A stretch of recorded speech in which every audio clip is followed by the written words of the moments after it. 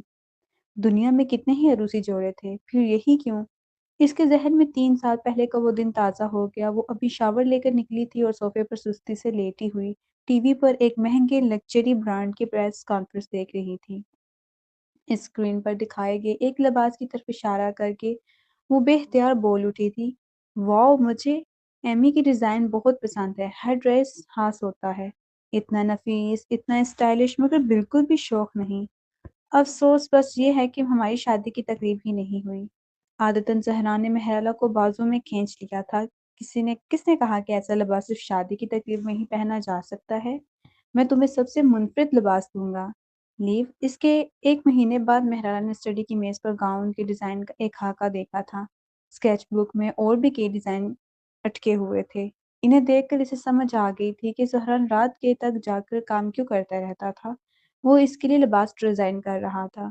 یہ والا کیسا لگتا ہے؟ زہران نے پوچھا تھا۔ وہ اچانک کہیں سے آ کر پیچھے سے اسے گلے لگا چکا تھا۔ اس نے اپنی ٹھوڑی اس کے کندھے پر رکھ دی تھی اور لہجے میں ایسی گرمی تھی کہ ماحول ہی بدل گیا۔ بالکل رومانوی، بالکل دل نرم کر دینے والا۔ مجھے وہ سب پسند ہے جو تم بناتے ہو۔ میں نے ڈیزائنر سے بات کر لی ہے، میٹیریل منتخب کرنے سے لے کر مکمل ہونے تک اس لباس کو 3 سال لگیں گے۔ کیا تم اتنا انتظار کر سکتی ہو؟ مہرالہ نے ہنستے ہوئے کہا تھا، 30 سال بھی لگیں تو میں انتظار کر لوں گی۔ اس پر اتنے ہیرے ہیں، کیوں نہ ہم اس کا نام میلیا اسٹریلائے رکھ دیں؟ ٹھیک ہے، جیسا تم کہو۔ تو پھر میں یہ لباس صرف تمہارے لیے پہنوں گی۔ یہ وعدہ مہرالہ کو آج بھی لفظ بر لفظ یاد تھا۔ بس آنکھیں بند کرتی تو اس دن زہران کے ہونٹوں پر پھیلی مسکراہٹ اور اس کی نرم نگاہیں جیسے آدھی رات کے آسمان میں ستارے، سب کچھ سامنے آ جاتا۔ اب اسے اس لباس کا انتظار نہیں کرنا تھا، کیونکہ اس کے انتظار کا نتیجہ یہی نکلا تھا کہ وہی لباس زہران اپنی نئی منگیتر کو دے رہا تھا۔ مہرالہ نے اپنے آپ کو سنبھالا اور گھر کی طرف بڑھ گئی۔ کل ہی ایو نے جلدی جلدی اپنا سامان سمیٹا تھا اور اپنے گھر منتقل ہو گئی تھی۔ جب مہرالہ گھر پہنچی تو ایو کچن میں گنگنا رہی تھی اور اسپاتولا ہوا میں گھماتے ہوئے کھانا بنا رہی تھی۔ اس بدتمیز آدمی کے بل بھرنے کے لیے برسوں پیسے بچاتے بچاتے اس کی کوکنگ کمال کی ہو گئی تھی۔ دیگچی میں یخنی ابل رہی تھی اور ایو ایک ایک چیز ناپ کر شامل کر رہی تھی، ملاتی جا رہی تھی، یہاں تک کہ خوشبو پورے گھر میں پھیل گئی۔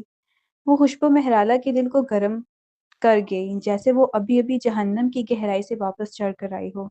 کھانے کی مہک نے اس کا موڈ بہتر کر دیا اور دل پر چھائی اداسی کا کچھ بوجھ ہلکا ہو گیا۔ چمچ سے یخنی ہلا کر ایو نے ایک چمچ نکالا، 2 3 بار پھونک ماری، چکھا اور بولی، برا نہیں ہے۔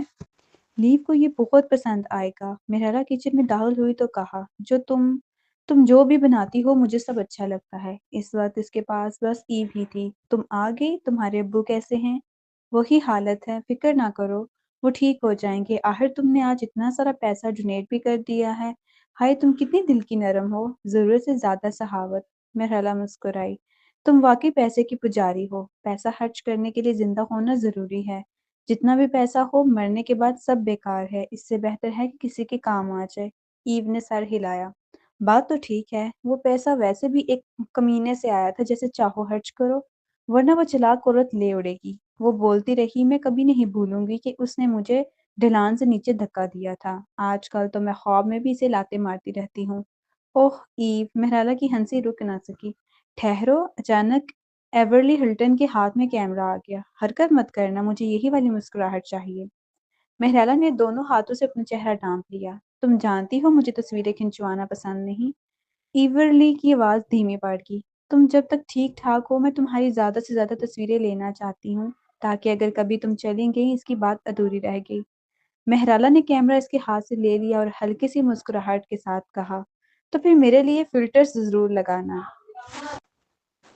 آخر عورتیں ہر وقت خوبصورت ہی لگنا چاہتی ہیں۔ میں زیادہ مسکراؤں گی تاکہ کل جب تم یہ تصویریں دیکھو تو تمہیں اچھا لگے۔ یہ چیریٹی ڈنر کی رات تھی جس کا مکمل انتظام کراسبی خاندان نے کیا تھا۔ کراسبی خاندان نے اعلان کیا تھا کہ نیلامی سے حاصل ہونے والی رقم کا 10% خیرات کے لیے دیا جائے گا، مگر اصل حقیقت سب جانتے تھے۔ کراسبی خاندان ان دنوں مالی مشکلات کا شکار تھا اور اپنے قیمتی سامان فروخت کر کے رقم اکٹھی کرنے کی کوشش کر رہا تھا۔ مسٹر کراسبی سینئر کے قریبی حلقے میں یہ بات مشہور تھی کہ انہیں نایاب اور بیش قیمت نوادرات جمع کرنے کا بے حد شوق تھا، مگر سب خاموشی اختیار کیے ہوئے تھے۔ وہ بچپن ہی سے قیمتی اشیاء جمع کرتے آئے تھے، اس لیے ان کے گھر میں خزانے چھپے ہونے کا امکان فطری تھا۔ یہ روز روز کا موقع نہیں تھا کہ وہ اپنی پسندیدہ قیمتی چیزیں فروخت کریں، اسی لیے جو لوگ انہیں جانتے تھے دعوت نامہ ملتے ہی فوراً اس تقریب میں آنے کا فیصلہ کر چکے تھے، حتیٰ کہ وہ لوگ بھی جن کے پاس زیادہ پیسہ نہیں تھا تماشا دیکھنے آ گئے تھے۔ شہر میں یہ بات پھیل چکی تھی کہ مہرباز خاندان کا گھر بھی آج نیلامی میں رکھا جائے گا۔ مہرالہ مہرباش اور ایورلی ہلٹن وقت پر وہاں پہنچ گئیں۔ ایورلی نے گاڑی کی کھڑکی سے جھانک کر عمارت کو دیکھا اور بولی، تم اوپر چلی جاؤ، میں گاڑی پارک کر کے آتی ہوں، اگلی قطار میں میرے لیے جگہ بچا دینا، ٹھیک ہے؟ ایورلی اس طرح کی تقریبات میں کبھی نہیں آئی تھی، اسے لگا کہ شاید وہ دونوں مل کر نشست سنبھال لیں گی، مگر حقیقت یہ تھی کہ ایسی تقریبات میں نشستیں پہلے ہی مختص کی جاتی ہیں۔ نشستوں کا تعین دو بنیادوں پر ہوتا ہے، یا تو سماجی حیثیت کے مطابق یا پھر دی جانے والی رقم کے حساب سے۔ خوش قسمتی سے مہرالہ نے آنے سے پہلے ہی ایورلی کے ذریعے عطیہ جمع کروا دیا تھا، اس لیے اس کے لیے نشست محسوس تھی۔ وہ جہاں چاہیں بیٹھ نہیں سکتی تھیں۔ بدقسمتی سے جیسے ہی مہرالہ داخلی دروازے کے قریب پہنچی، سیکیورٹی گارڈ نے اسے روک لیا۔ میڈم، کیا آپ کے پاس دعوت نامہ ہے؟ گارڈ بدتمیزی نہیں کر رہا تھا، اصل میں اس نے اس طرح کے ایونٹ میں کسی کو ڈاؤن جیکٹ پہنے کبھی نہیں دیکھا تھا۔ یہاں عام طور پر گاؤن اور سوٹ پہنے جاتے ہیں۔ اوپر سے مہرالہ کی جیکٹ پر کچھ جگہ پیوند بھی لگے ہوئے تھے۔ مہرالہ نے سچائی سے جواب دیا، میرے دوست کے پاس ہیں۔ معذرت، آپ کو اپنی دوست کا انتظار کرنا ہوگا، آپ دونوں ساتھ ہی اندر جا سکتی ہیں۔ یہ ایک نجی تقریب تھی، اس لیے مہرالہ سمجھ گئی کہ گارڈ صرف اپنا فرض ادا کر رہا ہے۔ اگرچہ اندر داخل ہوتے ہی مہمان اسے عجیب نظر سے دیکھ رہے تھے، مگر اس نے اپنی کمر سیدھی رکھی اور خود کو پرسکون ظاہر کرنے کی کوشش کی۔